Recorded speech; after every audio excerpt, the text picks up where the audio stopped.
রান্নাঘরে ২টা সেলফ ছিল, তার মধ্য থেকে একটা সেলফ ভেঙে গিয়েছে। তো রান্নাঘরে তো টুকিটাকি আমাদের অনেক ব্যবহারের জিনিসপত্র থাকে, তো ওগুলা রাখার জন্য আরও একটু জায়গার প্রয়োজন ছিল, যেহেতু ভেঙে গেছে। তো নতুন করে কাঠের একটা ক্যাবিনেট বানিয়ে নিয়েছি। আসসালামু আলাইকুম, আমি টুপুর আপনাদের সাথে আছি। কাছে দূরে যে যেখান থেকে আমার আজকে ব্লগ ভিডিও দেখতে পাচ্ছেন, আশা রাখি আল্লাহর রহমতে আপনারা সবাই অনেক বেশি ভালো আছেন। আজকে আপনাদের জন্য আরও একটা রেগুলার ব্লগ ভিডিও নিয়ে চলে আসছি আপনাদের মাঝে। একজন গৃহিণীর কাজ ঘরে রান্নাবান্না, খাওয়া দাওয়া এবং ফ্যামিলির সবাইকে দেখাশোনা করা, কার কোনটা লাগবে, কে কী পছন্দ করে সেই ভেবেই কিন্তু আমাদের গৃহিণীদের ঘরে কাজকর্ম থাকে। আজকে সকালবেলা আমাদের খাওয়া দাওয়ার মধ্যে ছিল আম চিরা।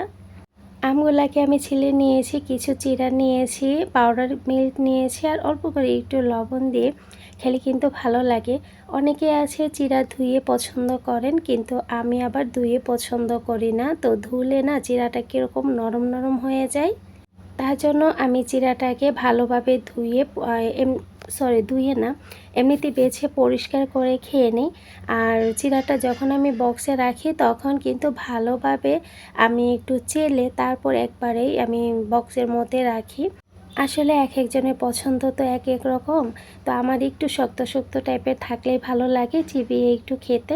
আর এদিকে আমি খাবারটা শেষ করে নিয়েছি। আর এই যে দেখতে পেয়েছেন এতগুলো আম কিন্তু খাই নাই, কিছু আম এখান থেকে উঠিয়ে রেখে দিয়েছি।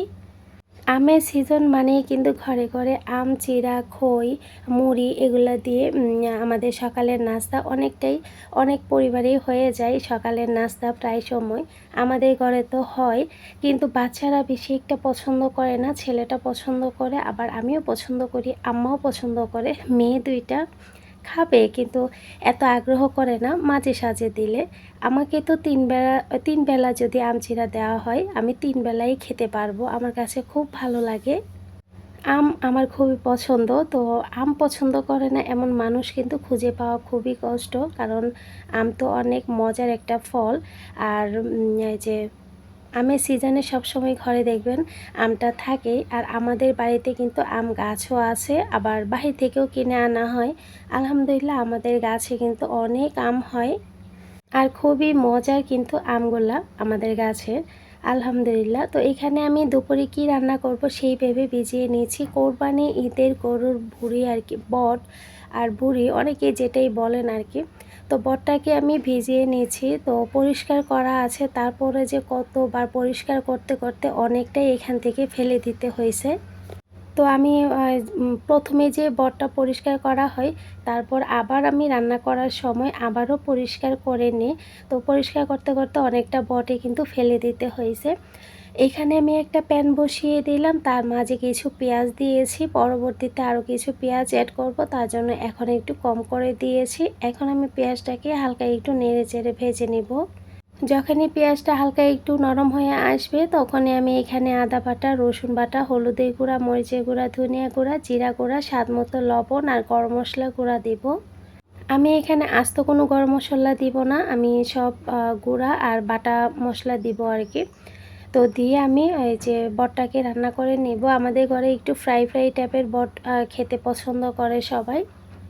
আচ্ছা, যেসব আপুরা এখনও পর্যন্ত আমার ভিডিওর সাথে আছেন প্লিজ একটা লাইক দিয়ে দিবেন, আর যদি ভালো লাগে আমার চ্যানেলটা সাবস্ক্রাইব করে আমার পাশেই থেকে যেতে পারেন।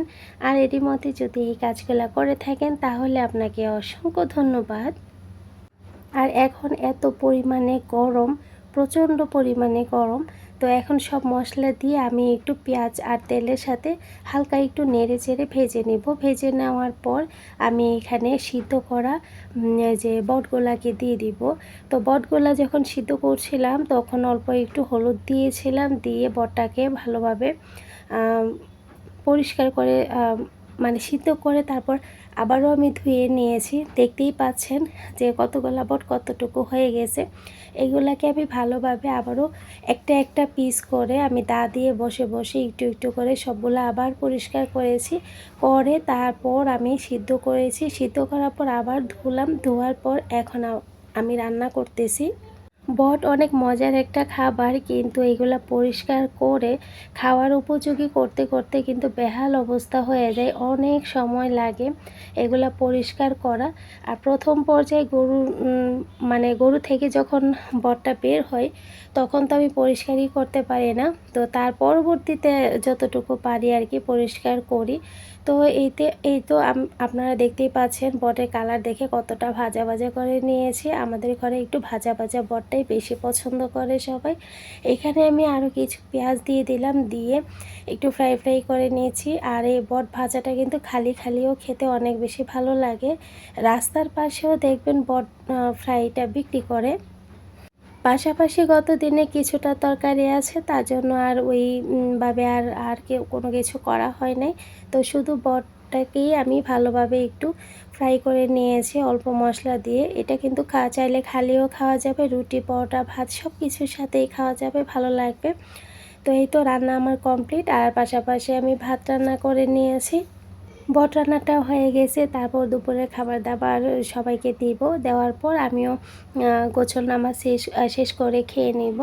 আর এদিকে ওনারা আমাদের ক্যাবিনেটটা দিয়ে গেছে।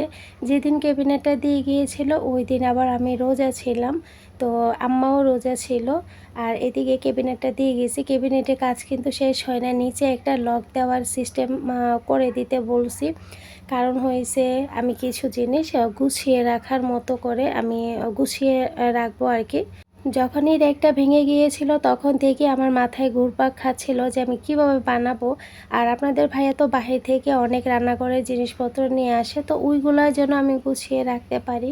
আলমারি 2টা তাক ভরা আপনাদের ভাইয়ার মানে আনা জিনিসপত্র দিয়ে। তো ওইটা আলমারি 2টা তাক আর কি ব্লক হয়ে গেছে। তো আমি ওই চিন্তা করছিলাম যে ওই জিনিসগুলো যেন এখানে রাখতে পারি, এবং ভাত তরকারি রান্না করার পর যে পাতিলগুলো আমরা গুছিয়ে রাখি ওগুলাও যেন রাখতে পারি। তো ওইভাবেই আমি মাথা মানে খাটিয়ে আর কি এরকম প্ল্যান করলাম, করে তারপর আমি এই ক্যাবিনেটটা বানিয়ে নিয়েছি। নিচে যে এই যে দেখেন এটা, তো পরদিন রাতের বেলায় বলছিল উনি আইসা আনার সময় একটুখানি বানিশের একটু হয়েছে, আর লকটা লাগানো হয় নাই, তো উনি বলছিল রাতের বেলায় এসে এই কাজগুলা করে দিয়ে যাবে। তারপর রাতের বেলা উনি আর হয়তো বা কোনো কাজে আটকে গেছে, আসতে পারে নাই। তারপর পরদিন এসেছিল, এসে তারপর যেই জায়গাটাতে একটু বানিশটা নষ্ট হয়ে গেছিলো ওইটা ঠিক করে দিয়ে গেছে, আর নিচের লকটা আবার লাগিয়ে দিয়ে গেল। তো এই তো আমার মন মতো হয়েছে। প্রথম দিকে দরজার দিক দিয়ে একটু সমস্যা হয়েছিল, ওই দরজাটা মানে একটু ফ্রেম টাইপের দিয়ে ফেলছিল। তারপর ওনাকে আমি অনেক বলে টলে তারপর ওনাকে দিয়ে আবারও ঠিক করে নিয়ে আসছি। আমার রান্নাঘরে একটু রঙের সমস্যা আছে, এমনিতেই রান্নাঘরটা কিন্তু খারাপ না, এমনিতেই সুন্দরই আছে, কিন্তু ওই যে একটু রঙের কারণে একটু ওই সাইডটা খারাপ দেখা যায়। আর এই পাশে রঙগুলো সবগুলো আমার নিজের হাতে করা।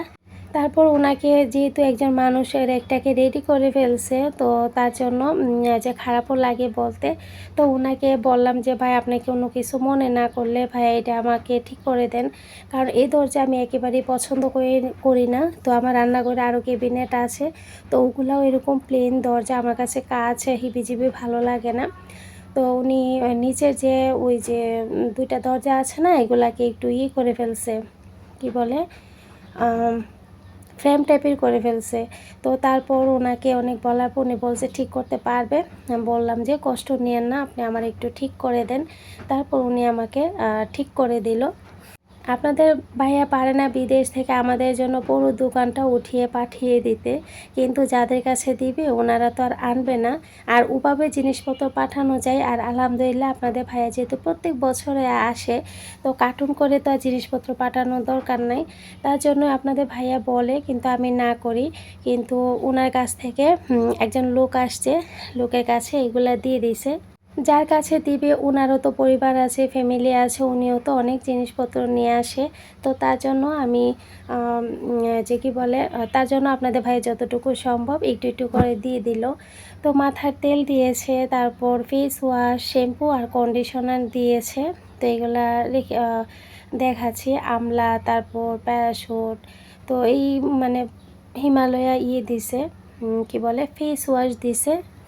যাদের হাজব্যান্ড বাইরে থাকে দেখবেন এরকম বিদেশি জিনিসপত্র আসার সময় নিয়ে আসে, কেউ আসলেও দিয়ে দেয়। আসলে হাজব্যান্ডরা এরকমই হয়, নিজেরা কিন্তু কোনো কিছু ইয়ে করে না, ভালো ও মন্দ বলেন, যে নিজেদের জন্য একটা জিনিস কিনতে গেলে 10 বার ভাবে, কিন্তু ফ্যামিলির জন্য কিনতে গেলে একটার জায়গায় 5টা কিনে নেয়। তো আপনাদের ভাইয়া আরও ইচ্ছে ছিল আর দেওয়ার জন্য, কিন্তু ওই যে ওজন তো আর দিতে পারবে না, তার জন্য যতটুকু পারলো দিয়ে দিল। তো এই আর কি, সবাই দোয়া করবেন আপনাদের ভাইয়ার জন্য, আল্লাহ যেন ওনাকে সুস্থ রাখেন, ভালো রাখেন, এবং আমার পরিবারের জন্য দোয়া করবেন। আপনাদের জন্য মন থেকে অনেক দোয়া এবং ভালোবাসা। আল্লাহ আপনাদের সবাইকে ভালো রাখো। ভুল ত্রুটিগুলো ক্ষমার সুন্দর দৃষ্টিতে দেখবেন। আর সামনের ব্লগে অবশ্যই আবারও দেখা হয়ে যাবে আপনাদের সাথে। সবাই অনেক বেশি ভালো থাকবেন, সুস্থ থাকবেন। আজকের মতো এখানেই বিদায় নিচ্ছি, সামনের ব্লগে আবারও দেখা হয়ে যাবে।